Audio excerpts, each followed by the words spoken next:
Should not discuss much, please. What is the question? No.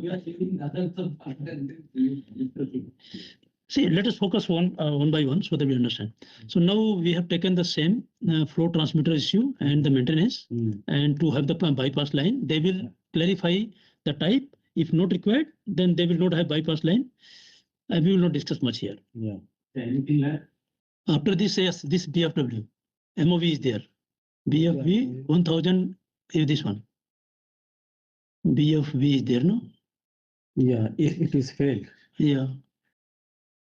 Not really RPM less than something, low flow. So I hope you are understanding.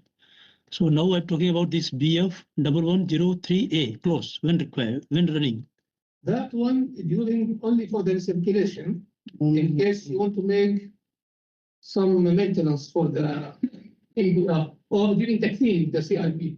So that one, that's only But sometimes BFD also RPM Resolution. with less flow. No, but it is a butterfly. With the BFD. No, he is talking about butterfly valve. yeah.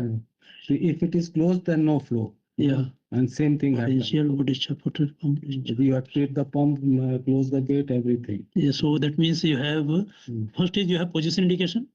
Yes, Of course, yes. Yeah, of course, yes. 103. And then you have what you said? It will trip It should trip the pump. pump. P1101A. Trip the pump on what? On PH. Pump will trip on what? This pump should trip if this valve is Interlock. no flow is going on. It is already interlocked here. In this one,